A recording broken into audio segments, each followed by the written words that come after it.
Hey, this is the hard truth of Tony Shaffer, powered by Sig Sauer. Never settle. I had a choice of what I carried in combat. I always carried the best. The best is Sig Sauer. I still carry Sig. I recommend you all carry Sig as well. We are on the America Out Loud Talk Radio Network, also available on the America Out Loud Podcast Network. Check us out, Project Sentinel, projectsentinel.net, and projectsentinel.com. We are on Facebook, Twitter, YouTube, Rumble, etc., etc. And today we are joined to talk about the Hamas attack. Ambassador Aharoni, Ido Aharoni, Ambassador, welcome to the Hard Truth. Thank you for having me. So the ambassador was the Consul General in the United Nations, I believe, for the Israelis from 2010 to 2016. Is that correct? I was in New York, yeah. Yeah. So, and then you have an extensive background. So just go ahead and let the audience know everything you did. So I don't butcher it. Right. Well, you know, I've spent most of my public career as a diplomat working for the Israeli government. Yeah. My entire diplomatic career was in the United States. And today I have my own consultancy and I work with the global companies. But the most important thing to know about me is today I'm a father of a young Israeli reservist. My youngest son was recruited to the army, and he's right now right there where the action is, and we all pray for his safety. So first off, let me say formally, my condolences for your loss, for your people's loss, for the attack. I am in full sympathy with you. No, this is clearly a version, your version of 9/11. Just the number of losses based on your population, your losses are far greater than ours from 9/11. And Ambassador, just so you know, I mean, I believe, this was pure evil. There's no other way to describe it. And any civilized person who doesn't seem to understand that a civilized people does not assassinate babies, they do not rape and take women prisoner. These things are beyond the pale. And so I do believe, based on the people I've spoken to, I live in rural North Carolina, and I talk to a lot of folks based on my national security stuff. I've been doing back-to-back interviews on this topic for the past 3 days. The American people are with you. And I think that God bless you. God bless your son. I think he's going to be seeing combat very soon based on everything I'm seeing. And I think it's going to be a righteous fight that you guys must punish Hamas to the level that they never dare do anything again. And those may be harsh words, but it is the way I believe we should proceed. Yeah, well, I don't think these are not harsh words, at least not to the ears of Israelis that woke up on October 7th to the worst day in Jewish history since the Holocaust. Right. Where we were caught by surprise. But when you look at the number of guns that they brought with them, the amount of ammunition they brought with them, clearly they were planning to kill thousands of people. And that music festival that happened in the forest that day, the original plan was to attack on October 6th, which would have been exactly 50 years to the 73 war. They moved it one day once they discovered that there is a music festival in the forest with thousands of young people that came to celebrate peace. And so they brought 3,000 guns with them. Can you imagine? They could have killed each and every one of them. And thank God they didn't. But that was the plan. So obviously you're not dealing with anything that we've seen before. In that sense, it's a deadly ideology, hatred, just as Al-Qaeda inflicted harm on you in 9/11 just because of what you represent. It has nothing to do with what you do. It's about what you stand for, who you are, that they don't like. So this is the grand irony, and please take this the way I mean it. The kibbutz, the idea of having communities which live in peace, that's wonderful. We have Quakers here who live with their little buggies and everything. And they do well. They have their own faith. They have their own independence. The problem is this: they exist as sheep in a world of wolves. And I'd like to believe people will learn a lesson about this. Where I'm sorry to see 25 settlements. At least I was told about 25 settlements were wiped off the face of the earth by this pure evil. I think people sometimes are too naive to think that, oh, everything's been quiet for a while, everything's just fine. Do you think there was an artificial lull, or I mean, how is it these people were just so naive to the threats that were around them that resulted in their whole basically the loss of life was humongous because Yeah. they were So a few things. naive to the threat. Yeah. So a few things about that. So first of all, the kibbutz is a way of life. The kibbutzim have not been cooperatives for decades now, but the kibbutzim actually were known for their militarism. And the kibbutzi movement produced some of the most decorated military heroes in Israel's history, until this very day, by the way.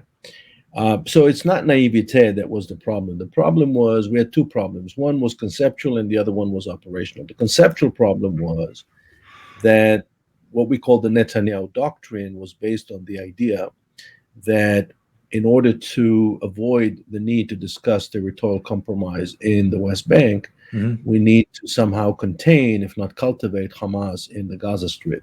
And that meant to allow Qatar to transfer tens of millions of dollars every month in cash to Hamas. And that allowed, and that meant not to bring to an end the rule of Hamas in Gaza. Right. Let me remind our listeners that the rule of Hamas in Gaza started because of the United States administration pushing us for elections. And those elections brought Hamas to power in 2006, in January of 2006. And I remember even former President Jimmy Carter came to be the observer. So that was the failure of that Netanyahu doctrine is the reason why we had this surprise. Operationally, the problem was the response time of the army. Usually, we can count on the response time. So even where I live very close to Palestinian villages, and if this could have happened here. And so the whole idea of me living here is based on a reasonable response time. If something, God forbid, happens, I'm counting on the Israeli army, law enforcement to respond in a timely fashion. That did not happen on October 7th, and will be investigated as to why it didn't happen. Right. And that's the main reason why we suffered such a major blow. So on that line of thinking regarding the failure of response, more importantly, I'm an intelligence guy. So we as intelligence guys always look at what we call indications and warning, basically trying to figure out if hostilities are about to happen. Obviously, we still have people standing on watch in South Korea looking at North Korea. We have people in great operation centers in Hawaii looking at China. We still have people in NORAD looking at Russian rockets, trying to figure out if something's going to be launched on us. So we spend a lot of time as Americans looking at this. There's been times we've missed the boat, 9/11 being one of them, Pearl Harbor. But in this case, seems like the appearances, some things did not go well. And let me walk through a couple of those. The first day of the attacks on the 7th, 5,000 rockets were fired by Hamas into the Israeli territory. Bulldozers were staged along the wall to do the breakouts. These paragliders were prepared en masse. I mean, there's pictures, as you know, Ido, of them flying in formation towards the concert you just alluded to. These are no small failure. These are pretty big misses. Any thoughts on what you all are going to find when it comes to how Hamas was able to kind of avoid or overcome the surveillance mechanisms that you all have established regarding early warning? So there's no doubt in my mind that there's going to be a serious investigation after this. We have a tradition when something of that caliber happens, when a mishap of biblical proportions happens, we usually have an independent investigative committee that will have the power to overthrow a leader, as they did after the 1973 surprise. And this was a bigger surprise than 73. Right. So Mr. Netanyahu will have to do some tough explaining as to why the military forces were diverted from Gaza to the West Bank, and why he, according to the reports that we received both from American politicians as well as from the Egyptians. He was warned by the Egyptians, and he claims that he wasn't. This all will be investigated. Right. But that doesn't justify the fact that when this thing happened, there were not enough forces. We were outnumbered. And that was the main reason for this colossal outcome. Mhm. We were outnumbered. We're talking about thousands of Palestinian terrorists. In the beginning, they broke the barrier, and Right. they brought in only 65 people. But then, all in all, we're talking about thousands of people. Some of them were not even armed. They came as drivers. They had everything prepared. They had the vehicles. They had everything prepared.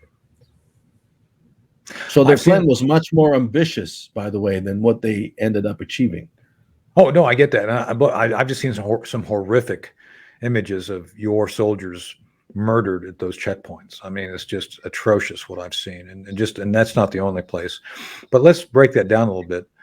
By the way, 90% of the fatalities are civilian. Yes, I know, and that's one of the things I'd like to cover in a little bit more detail. But I'm going to say this, and I hope you don't get upset with me. Do you see a hand of a foreign power behind all of this? And again, smuggling in 5,000 rockets, smuggling in all the equipment necessary to conduct this attack. It seems to me a nation state must have had some role in helping Hamas prepare for this. Oh, yeah, of course. We know it's Iran behind the whole thing. Yeah. Iran is the mastermind. We know the Iranian playbook. The Iranian playbook is to start with a surprise, then drag Israel into a ground invasion, Right. let Israel exhaust all of its energy in the ground invasion, then have Israel attacked from the north by Hezbollah, Right. which President Biden warned yesterday. Then you'll have Iranian-backed armed militias in Syria from the Golan Heights. You'll have in the West Bank Islamists, and they're counting. We know that the Iranians are counting on Arab Israelis, meaning Israeli citizens who politically and ideologically identify with Hamas. And we also know that they've been trying to recruit them and work with them. So Iran has been very active. It's no secret that there's been a great deal of tension between Israel and Iran ever since the Iranians started to accelerate their nuclear program. And Israel's strategic goal is to prevent them from having a nuclear bomb. And we share that. So I would argue, I don't know how you feel about this, but the Saudis have already paid for their nuclear weapons. They're sitting in a warehouse in Rawalpindi, and they have Chinese rockets that can deliver them. So the Sunni already have their weapon, and I think it's amply clear they're not going to use it. They intend to only use that or put it together, bring the pieces down from Pakistan and mount them to the thing if Iran develops a weapon. I don't want to comment on any other weapons other than my belief is if the Iranians get a weapon and make it viable and usable, you're going to see an arms race, and you guys have the potential of being caught in the middle of it, and it's not a good idea. So I think the United States, at least the people I deal with, most of the folks from the Trump administration and some of the Reagan folks I still am friends and mentors with, recognize Iran with a nuclear weapon is not a good idea. And let's talk about the Iranians and their goals. A lot of people were critical, when President Trump assassinated back in, what was it? Let me look at the date here, January 2020, of Soleimani, of one of the IRGC leaders. And at the time, I was all for the assassination, by the way. The Iranians not only have troubled you and have intention of murdering you and your people, they're not fond of us either. And I know for a fact when I was in Afghanistan, when I wrote my book, Operation Dark Heart, I reflected on the accurate fact that Soleimani and the IRGC was actually funding in 2003 some of the initial insurgents against us, the United States and Afghanistan. Not only did they attack us, they went on to Iraq and did things there. Obviously, they are a force of evil. So when President Trump assassinated Soleimani based on his acts of evil, everybody on the political left here in the United States said, "Oh, this is just going to embolden the Iranians to become more aggressive." It didn't. It was the opposite. I think Trump had the right idea to personalize this issue to say to the Iranian leaders, you do something that is evil, you will be held accountable, as in you will be targeted. It seems that since then, the Biden administration has the opposite view. As a matter of fact, Jake Sullivan just recently said he sees the Middle East as something to be, quote unquote, integrated. I don't know about you, I don't think you guys want to be integrated into something the Biden administration wants to push you all into. And I think that's a very dangerous, naive view of the Middle East. So Yeah. how do you feel about this idea that you need to be integrated into this larger construct of Western hegemony that the Biden administration seems to be pushing right now? Yeah, and I'm assuming that Mr. Sullivan said it in the context of the talks between the United States and Saudi Arabia about peace with Israel. Well, he And meant it with about the Iranians too, normalization. I think. Yeah, the problem is he Yeah. wants the Iranians to be part of that construct, which I don't think it's going to happen. Well, again, depends on how feasible it is, how doable it is to bring about a regime change in Iran. The West had a golden opportunity post 9/11 to attack Iran and actually punish Iran, which is the ideological mother of Al Qaeda, and we didn't do it. And Right. so that now we're facing this situation. So integrating Israel into the Middle East, I'm assuming the intent is to talk about a series of normalization agreements. Now, Absolutely. here's the thing.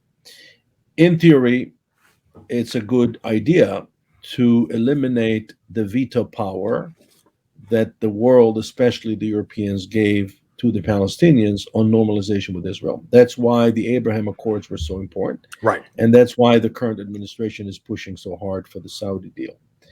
However, the Palestinian motivation, especially Hamas, is to inject themselves into the conversation by doing what they did on October 7th. Absolutely. And I don't know if they understand it. Most likely, they're going to be the first victims of their own success. Meaning, we just formed a national unity government in Israel a couple of hours ago. Where the leaders of the opposition are joining the coalition, and together they'll be making decisions.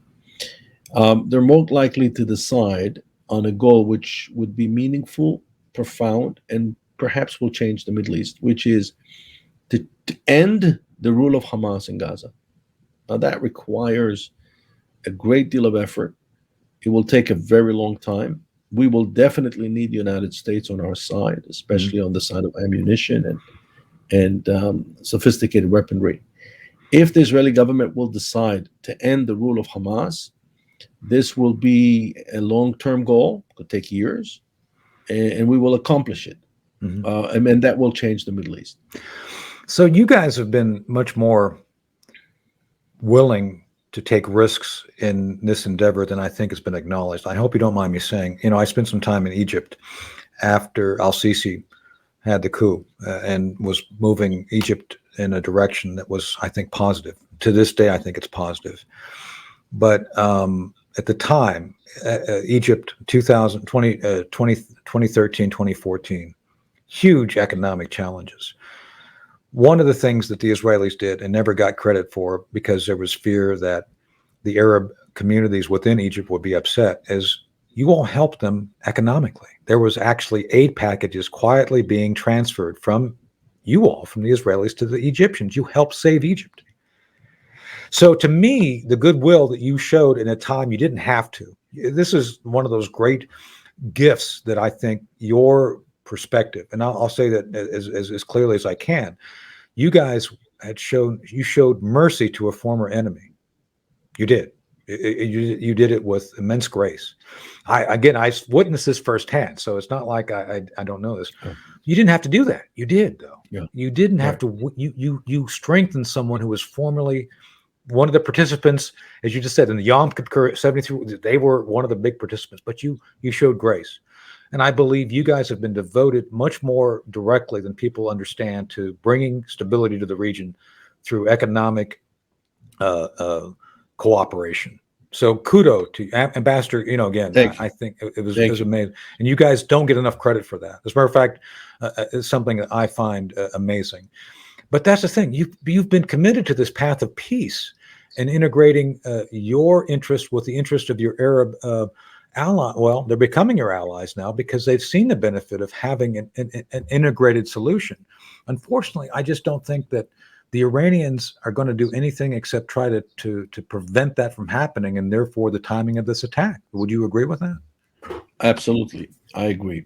I agree that Iran is playing a very negative role in the region and beyond, and of course, the um, it's the interest of the entire international community to make sure that they don't gain access to a nuclear weapon. Right.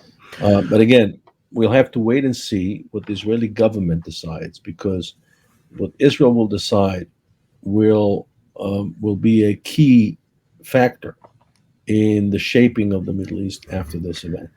So I know you're very positive about President Biden's comments in his speech yesterday, and I appreciate that. But there's been some larger things they've done, I think, to destabilize the region and make the Israelis more vulnerable. One of those is negotiating and providing $6 billion to the Islamist regime in Tehran. Now, everybody keeps saying, to include John, my friend John Kirby, I know John, oh, they couldn't have used that money. It's not been released. I don't think it matters. I think it's a psychological effect of knowing that in the prisoner swap, not only did they swap 5 prisoners, they get $6 million. Do you believe that the Biden administration is going to take a step back and examine how, in many ways, I think they're actually helping to solidify a path of a nuclear weapon for Iran rather than preventing it? Or am I wrong in my assessment on that? Yeah, well, you have, it's like with the commitment that former President Obama made in 2013. He said if chemical weapons were used by Assad against his own people, that's a red line, and there'll be repercussions and so on. And then he ended up doing nothing. And Right. shortly thereafter, Putin invaded Crimea in 2014, and then the rest is history, as we say. Right. So here you're looking at a different situation, because you have Americans who died, and you have, according to my numbers, 14 American hostages. Right. That makes it, and not America is not the only country involved. Germany and Argentina also represented in there's Italian prisoners too, apparently, and Italian. So it becomes an American issue. So whether, the problem that we have is that the American public opinion is very much against, what was the argument that they made against Obama's intention to attack in Syria in 2013, is that you promised no boots on the ground. We say, wait a second, it is possible to attack without boots on the ground.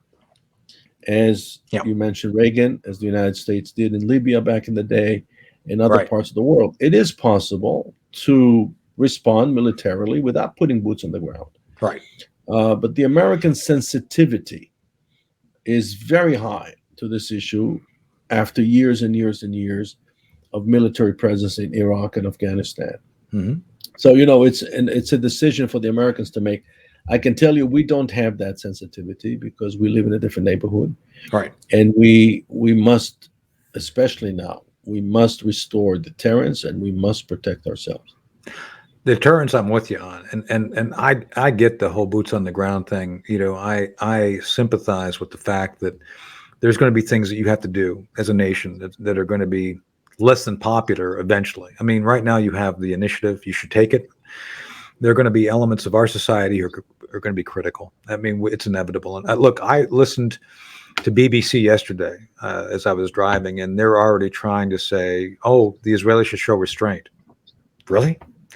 So it's inevitable, unfortunately, you're going to have this discussion point. I think it's ill-advised, and especially with the British, with the BBC, I was shocked that within less than 72 hours of these tragic events, they're already trying to say, oh, there needs to be proportionality. It's like, I don't think so. And I think a lot of folks are going to be on your side. But with that said, this nuclear issue is something that takes on a life beyond the region. There's no doubt that the United States, and by the way, I don't think you want U.S. boots on the ground. My experience in dealing with your military is that no, just give us support, be a good friend, uh, work together in areas of interest such as Egypt and Jordan. As you know, we have elements in both Jordan and Egypt which are available, which is fine, right? You know, they're there to help, but it's not our job to do your job. Our job is to allow you to do your job. Is that an accurate kind of representation of, I think, everybody's mutual interest on Yeah, this? yeah, absolutely. And so that's the way we should work as friends and allies. So, um, next 72 hours.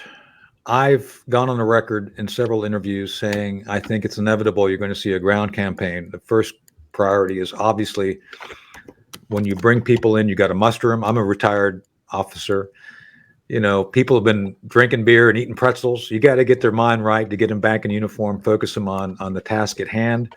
So they're getting the folks ready, the mustering. And then you got to do what you can to assess where these hostages are at. I'd like to believe they're going to launch special operations within the next 24 hours to try to rescue those who they can and determine where they're at before ground operations start. But I think, and I don't know if this is aspirational or my assessment, but I think we're going to see a significant combat operation commence before the end of the week regarding offensive operations into Gaza. I'm not asking you to comment.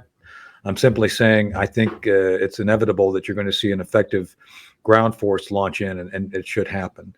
What are your thoughts on what should happen regarding the ground force going into Gaza once it happens? So first of all, we need to, there's several types of ground operations. All right. The question is whether the stated goal would be to free the hostages. It could also have a different stated goal to reoccupy Gaza, which is something that most Israelis will be very much against. The government will have to take this into consideration. Mm-hmm. What is it that the Israeli public would be willing to tolerate? Because ground operation also means hundreds of dead soldiers. Right. And again, after this really traumatic October 7th, we're not sure that this is what the Israeli public can handle. So those are the things that decision makers will have to keep in mind. I think that we're more likely to see some ground operation. I don't think that the reoccupation of Gaza is on the table. That's my opinion. Mm-hmm. But there'll be some operation on the ground. But I believe that the way to release the hostages goes through a deal. They'll have to make a deal with them, as we've done before. And that's sometimes these are the prices that you have to make. In fact, Prime Minister Netanyahu is the prime minister who signed the largest deal ever. When we released for one Israeli soldier almost 1,100 Palestinian I remember that. prisoners. Yeah, I remember that. And Yeah. so now there's a deal on the table, and now, by the way, another recommendation that came from one of the former leaders of the IDF is to create a manufactured humanitarian crisis in Gaza. And the purpose of this humanitarian crisis is to motivate the Hamas leadership to release the prisoners. And how do you create a manufactured humanitarian crisis? By cutting them off Right. from everything and anything: energy, electricity, food, medical supplies, anything and everything. Yeah. And just and that's another scenario that is probably being discussed right now in Jerusalem. But what will you tolerate the continued use of terror by Hamas and they're using rockets, launching rockets into your territory? Do you think that's going to be something that is finally No, cut this off? is over. No, this is Good. over. This is going to be different, because you have to understand, this is Israel was indirectly talking to Hamas, and Mr. Netanyahu's mistake was that he thought that Hamas could be contained. It's a historical mistake that will cost him his legacy. It's an historical mistake that will probably cost him his job. It's an historical mistake that cost us the worst event since the Holocaust. Israelis are angry, very angry, very, very angry. and he made a mistake. He thought he could ride the tiger, and he ended up, allowing the tiger to bite him. And he will have to do a lot of explaining after this war is over. And I can tell you that right now we're putting all those discussions behind the Israeli public. We're united. Yeah. It's inspirational to see how people are responding. The resolve and the resilience is just unbelievable. There was a mile-long line, people standing to give blood the other day. Wow. It's insane what we see.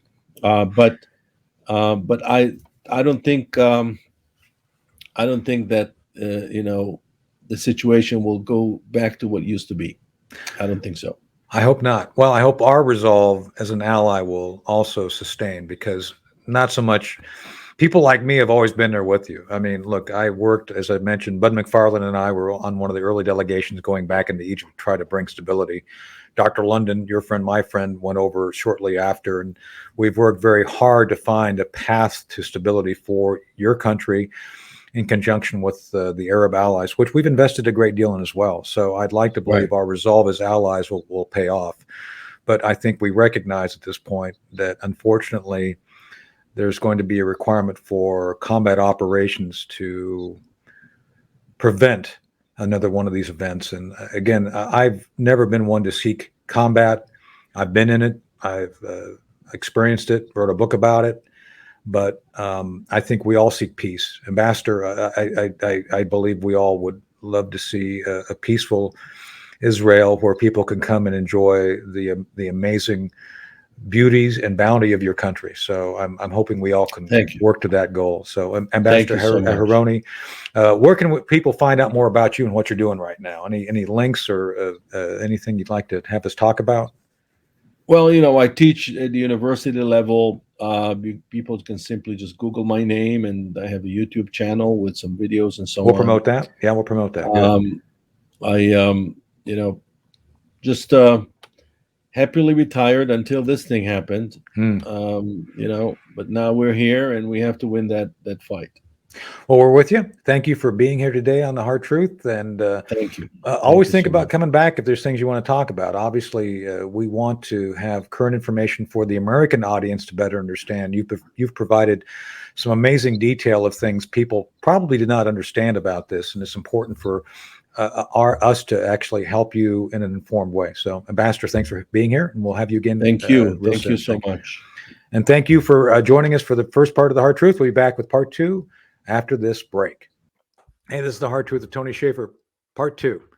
We're still powered by 6 Hour, never settle. I had a choice of what I carried in combat. I always carry the best 6 Hour. And today I've got my M18 version. It's got the steel frame. It's not steel. It's some sort of an alloy frame. Great weapon. Highly recommend it. If I were you, and I'm not, but if I were you, I would definitely get a 6 Hour because it is the best. It's what I carry and highly recommend. And we are on the America Out Loud Podcast Network and Talk Radio Network, 2 for 1. And check us out at Project Sentinel, projectsentinel.com.net. And we're on Facebook, Twitter, YouTube, Rumble, et cetera, et cetera. And so I'm joined by the indomitable and beautiful Elizabeth Breckenkamp and the ever inquisitive Takamata. You can't talk him out of anything, Nobody expects the Spanish Inquisition. That's right. The Inquisition. What a show. Oh. Well, it is ironic. The Inquisition was another targeting of those of the Jewish faith. And here we are talking about Hamas, which was a targeting of the Jewish faith. So, The conversation you had with Ambassador Aharoni was rather interesting. Yes. And mainly because he is there. He is in Israel. He lives near a couple of he's surrounded by a couple of Palestinian run villages. He hears the imams out there celebrating this and preaching about what happened, railing against Israel, which is what we're seeing here from some of our so-called leaders as well. I wouldn't say leaders. I should say pencil pushers, because that's what legislators generally are anyway. Still, they have a voice and they're loud. Well, they're policymakers, and they make very bad policy. And arguably, that was one of the points that the ambassador and I spoke about, is kind of the bad policies. Let's put it in context before I get into our friends on the left and their comments. Basically, the current situation came out of the Oslo II Accords from 1995. It was signed by, I think it was Menachem Begin. Was it Begin? And Yasser Arafat, and his wearing the tablecloth. At least I think it was a tablecloth, right? With Bill, I feel your pain, Bill Clinton on the White House lawn. So that was the kind of the foundation. And let's face it, it was kind of a two-state solution without saying it was a two-state solution. They got the West Bank and they got the Gaza Strip. So it is what it is. The intention was, I believe, and I said this to the ambassador, yeah, you kind of had two states. You all live in peace and work things out. You'll be fine. It'll be fine. Well, it wasn't fine because, they got rid of Yasser Arafat. PLO went away, got basically the whole Palestinian Authority. And then they had the elections, and the ambassador alluded to the elections, I guess, in 2006. Well, right after Hamas came to power in 2006 through elections we forced on them, think about that, there's been a blockade. There's been a blockade of the Gaza Strip because, terrorists, we don't want you killing our citizens, and I don't blame them. But we kind of helped set up the situation. And by doing that, we now have knuckleheads who want to continue to make the situation worse. And let's see what some of the current comments are.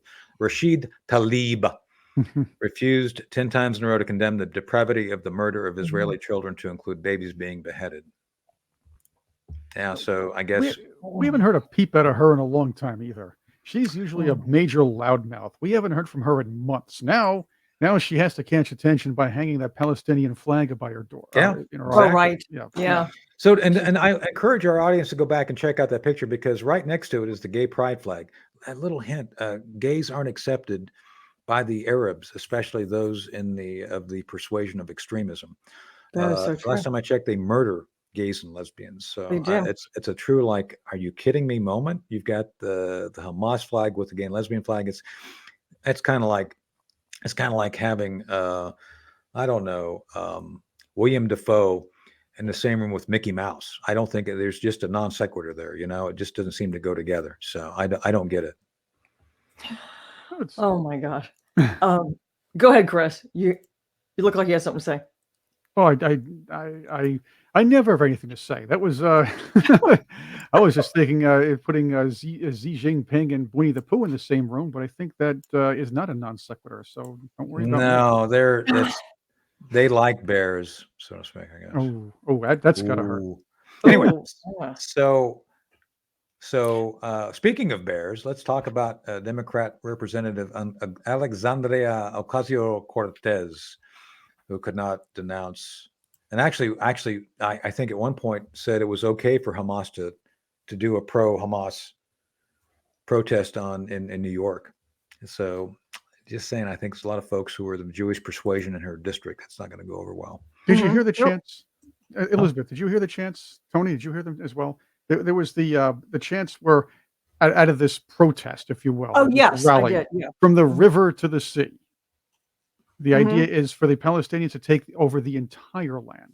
Yeah. That's something we have to catch. And these are things we have to notice.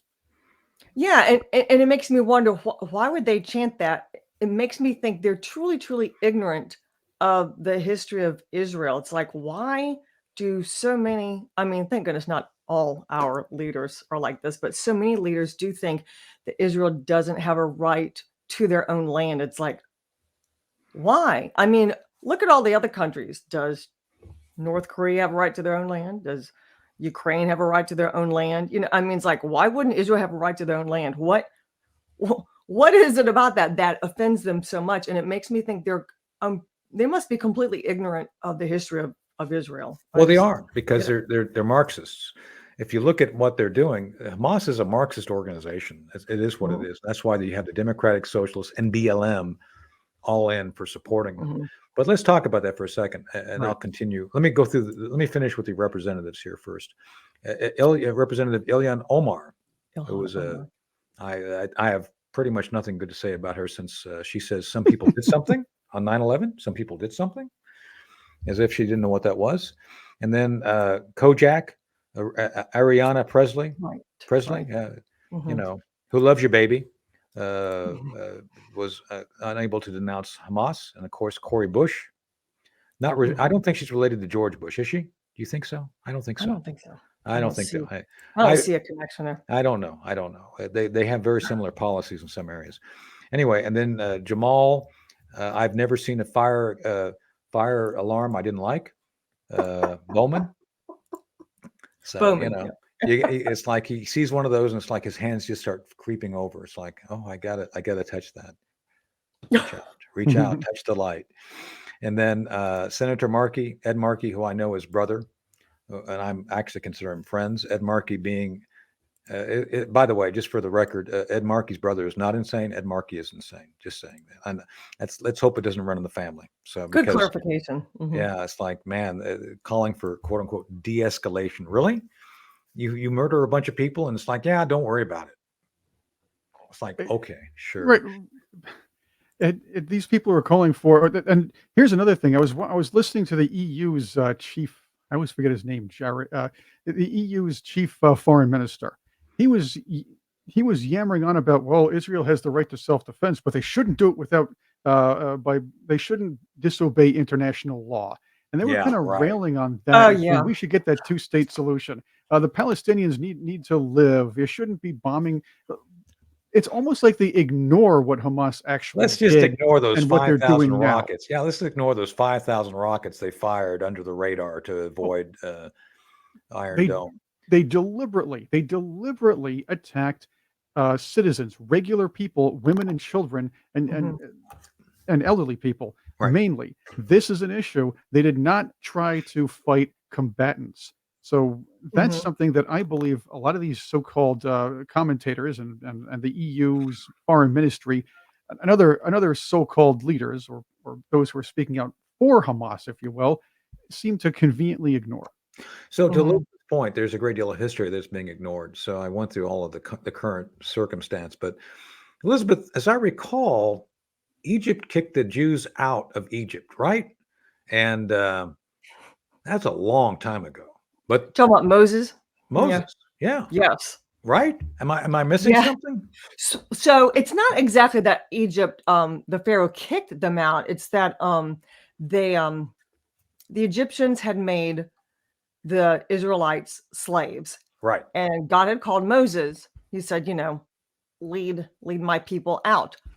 But it right, took a long time because Moses kept going back to the Pharaoh and saying, it kept kind of like basically pleading with the Pharaoh, and the Pharaoh wouldn't do it. So right. God kept sending down plagues of, the frogs, pestilence, famine, all these different things until finally Pharaoh gave in and let them. So it's not exactly like Egypt kicked them out. It's more like they finally relented and said, okay, Moses, take all your people, get out of here. Yeah. Yeah.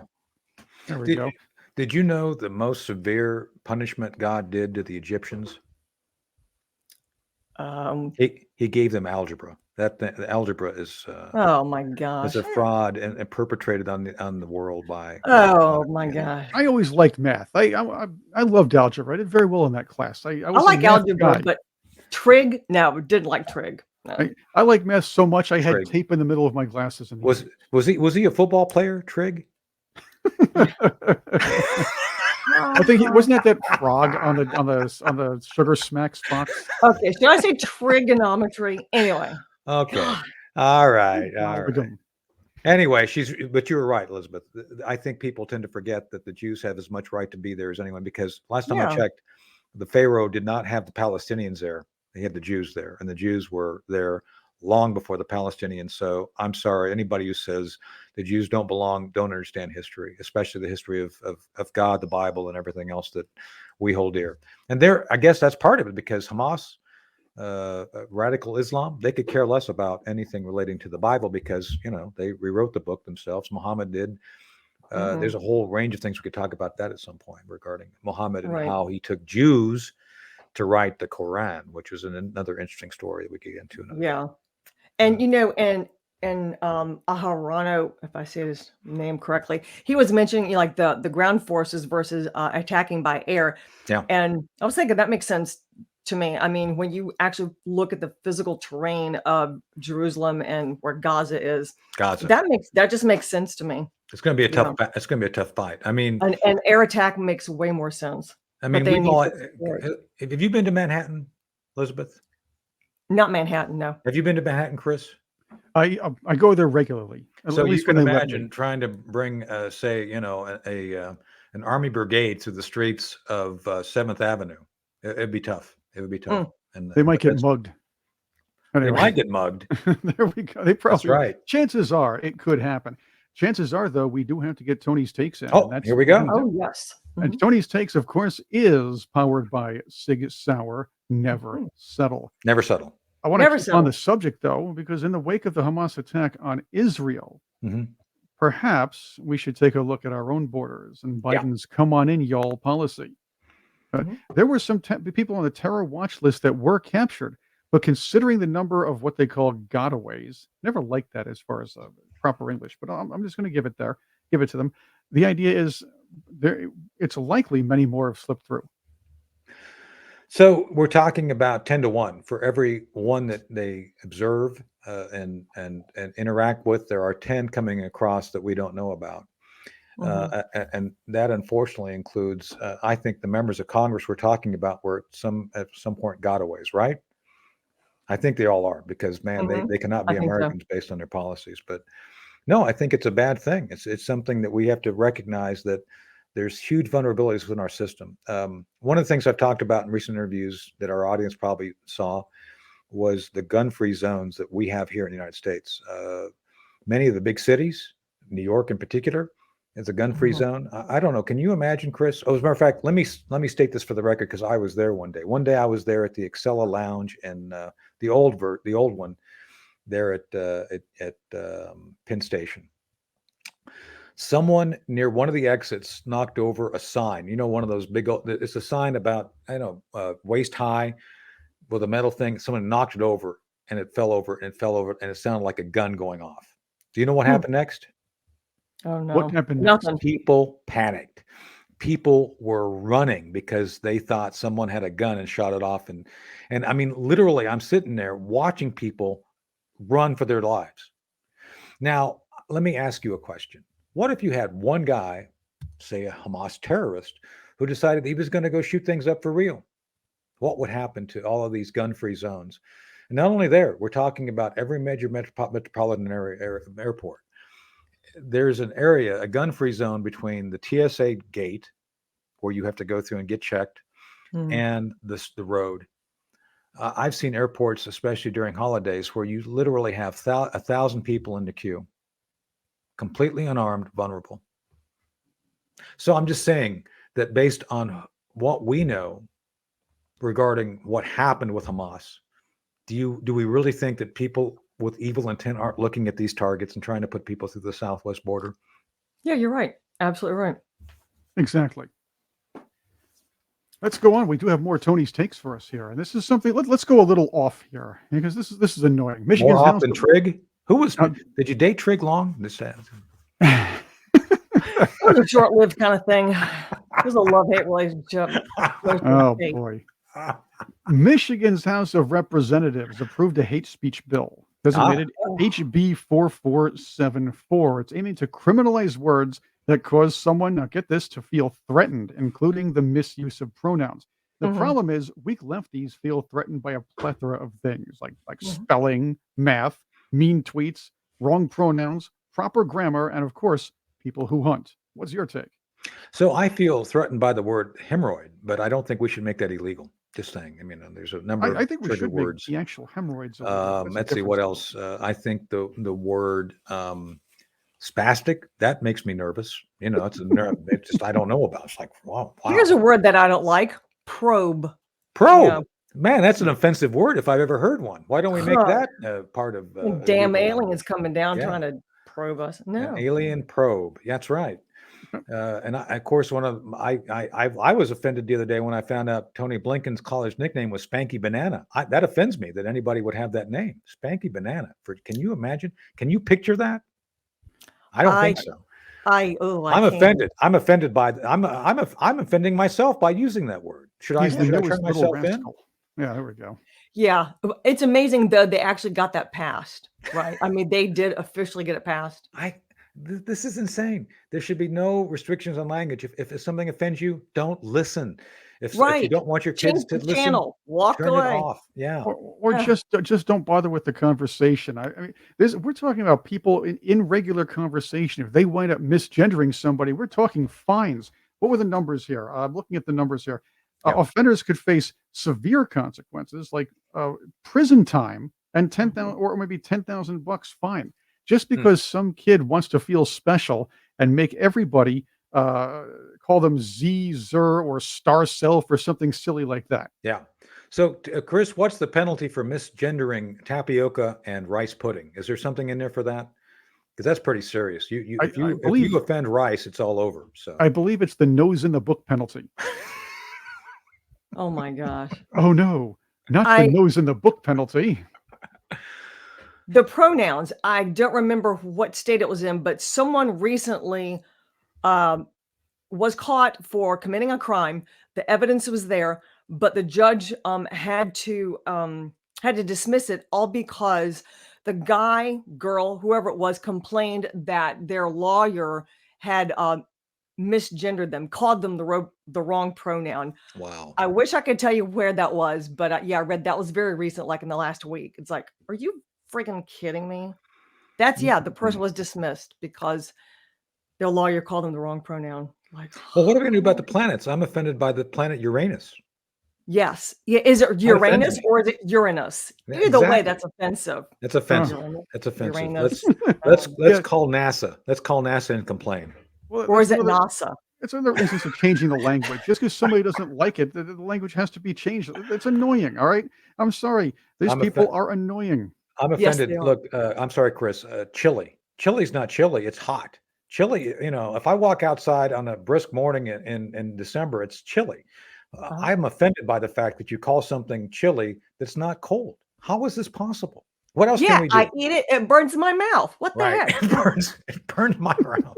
So it should be called hottie. But then that would, of course, offend some people. No, we have a hottie. That's Elizabeth. So there Oh, you there go. we go. It all circles Thank I back. you. thought it was There me. you See, go. and I'm not offended. It's like, See, thank you. it's a good thing. That's right. So that's a good thing. So, all right. Well, Anyway. so speaking of not so good things, the show is done. We're done for another session done. of The Hard Truth. Oh, So we appreciate everybody joining us for this action-packed episode where we actually talk about policy with Ambassador Aharoni. Ido was a great guest. I think he provided us some great context, and plus he's there. He's he's there. actually there. Yeah, he's listening to it every day and every night. Right. And so it's been great having Elizabeth and Chris here again. We'll see you all again next week for The Hard Truth. Be sure to tune in and see us then.